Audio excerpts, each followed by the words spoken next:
Salut. Après avoir vu comment déployer une fonction lambda, nous allons voir comment déployer un conteneur dans lambda. Déjà, nous allons d'abord créer notre conteneur. Du coup, là on est sur VS Code.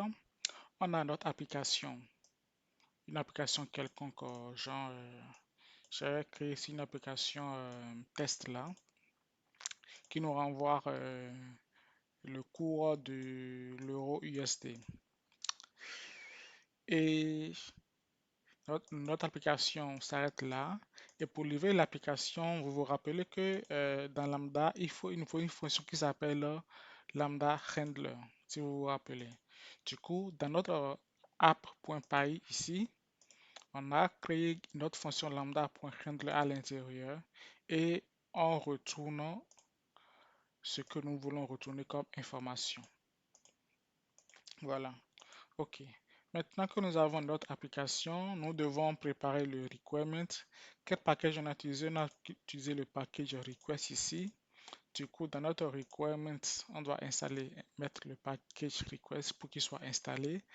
Ensuite, nous allons maintenant configurer notre Dockerfile.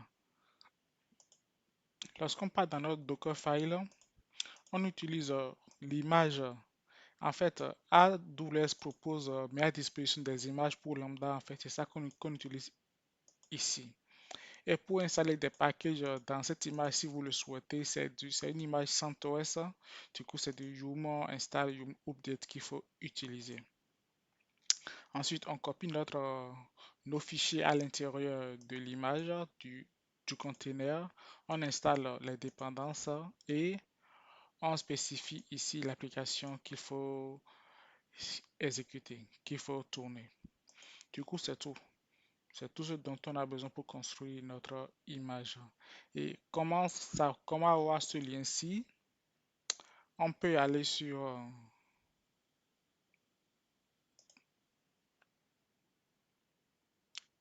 alors, je dois avoir les images ici. Non, c'est pas là. C'est plutôt ici. Voilà. J'ai les images ici.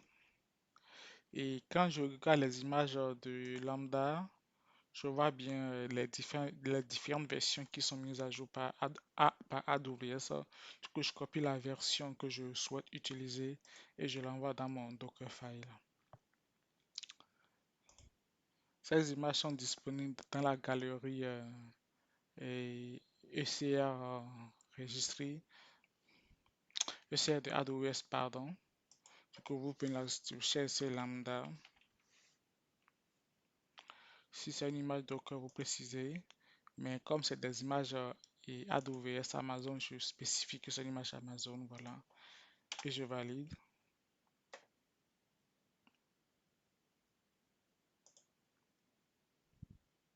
Ah oui, j'ai mal écrit lambda. Lambda.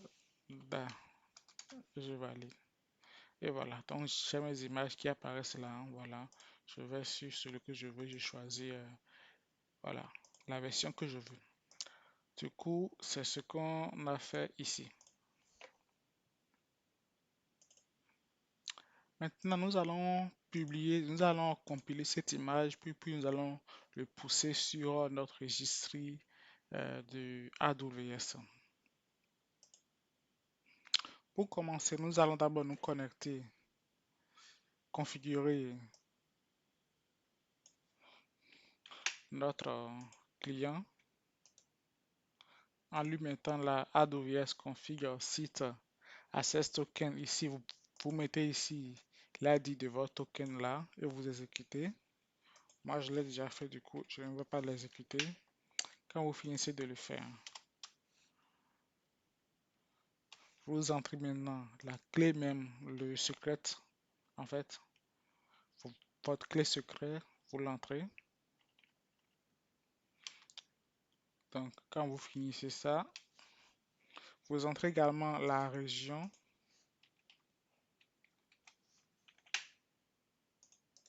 Vous entrez également la région avec cette commande-là. Voilà. Et si vous voulez vérifier si vous êtes bien connecté, vous pouvez exécuter cette commande-ci pour voir si vous êtes bien connecté ou pas. OK. Maintenant que ça c'est fait, nous allons connecter en fait notre Docker de sorte qu'il puisse pousser sur notre registre AWS. Et ici, nous avons spécifié ici le registre dans lequel nous voulons pousser. Là. OK. Donc, une fois que ça c'est fait, vous pouvez supprimer. Bon, pas supprimer, vous l'exécutez. Bon, moi je l'ai déjà fait, du coup, je ne vais pas le refaire encore. Donc, une fois que ça c'est fait, nous allons maintenant compiler notre image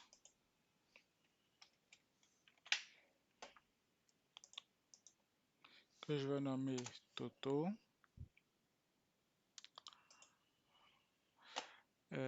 Tac a.py. Toto. Allez, je vais mettre des points d'exclamation à la fin. CTRL S, regarde. Ok, nous allons compiler l'image. Ensuite, nous allons taguer l'image.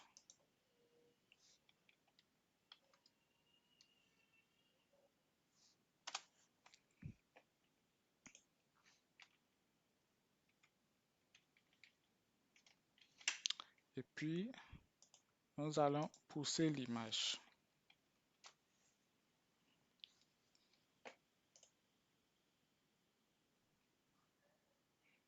Ok, du coup, l'image a été poussée, c'est bien.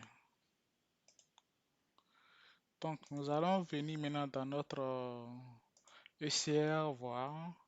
On l'a envoyé dans Toto, on va voir est-ce que l'image CT1 apparaît bien. Il est là, la version CT1 apparaît bien. Ok, donc on vient désormais ici, on vient dans nos fonctions. On va dire qu'on va créer une nouvelle fonction. On va dire que c'est un conteneur. On va l'appeler CT1 LB container.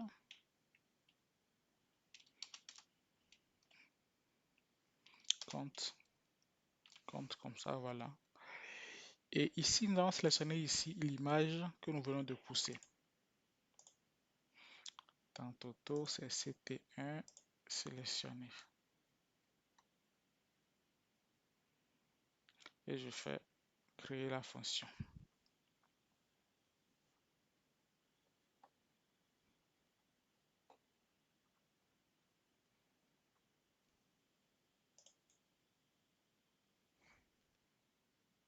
Ok, il a fini. Maintenant, nous allons le tester.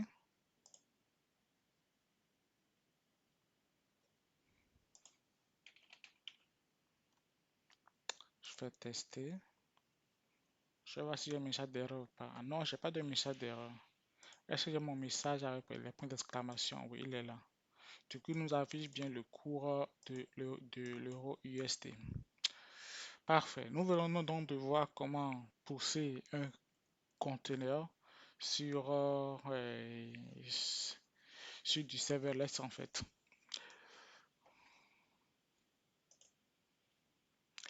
Il faut quand même noter que notre conteneur ici que nous avons poussé ne délivre pas une application web.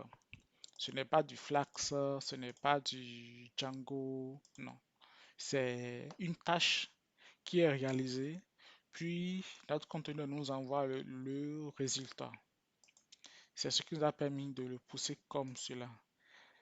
En fait, Lambda n'est pas vraiment fait pour n'est pas fait pour exécuter les applications qui vont durer longtemps. Généralement, les applications web, c'est des trucs qui vont durer longtemps. Du coup, c'est pas fait pour ça. Cependant, il peut arriver des fois où on a besoin d'exécuter des applications web de manière momentanée, de manière temporaire.